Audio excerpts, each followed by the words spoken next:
maintenant de cette formation à destination des personnels de santé organisée ce jour par la gendarmerie.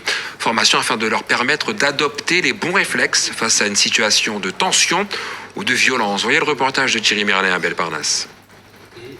On peut commencer par... Ils sont pharmaciens, infirmiers, sages-femmes, médecins libéraux, voire assistantes médicales, des professionnels de santé qui ont eu à faire face dans l'exercice de leurs fonctions à l'incivilité et à l'agressivité de certains patients. Il a sorti son couteau devant tous les patients et il a dit qu'il était chez lui. Parce que pour lui, le quartier, c'était chez lui. Il était armé et il hurlait. Puis en fait, il se disputait avec un autre membre de sa famille. Mais le souci, c'est qu'en fait, il voulait tuer tout le monde. Et ce jour-là, moi, j'ai cru vraiment que ma dernière heure était arrivée, vraiment.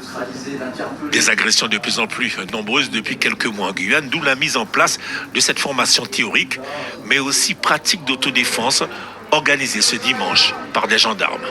Le but pour nous, c'est vraiment de capter leurs soucis, leurs mauvaises expériences qu'ils ont eues dans leur secteur professionnel, pouvoir nous adapter un petit peu notre réponse et apporter les clés, notre expertise en matière de sécurité pour réduire un petit peu ce sentiment d'insécurité que les professionnels peuvent retrouver au quotidien dans leur travail. Justement, on essaie de mettre en place des techniques qui sont accessibles, faciles, le plus réaliste possible et surtout simples.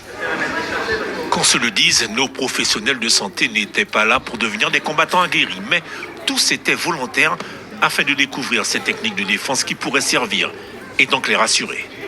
Ça nous rassure, ça nous donne des points pour nous protéger ou bien de sortir de certaines situations où on ne peut pas vraiment s'exposer et nous protéger et continuer nos activités de la journée. Après une bonne matinée de formation théorique et surtout pratique, nos stagiaires devraient désormais mieux appréhender certaines situations de tension et de violence auxquelles ils sont hélas trop souvent confrontés dans leur quotidien. Ou essayer de maintenir, de me protéger. Parlons maintenant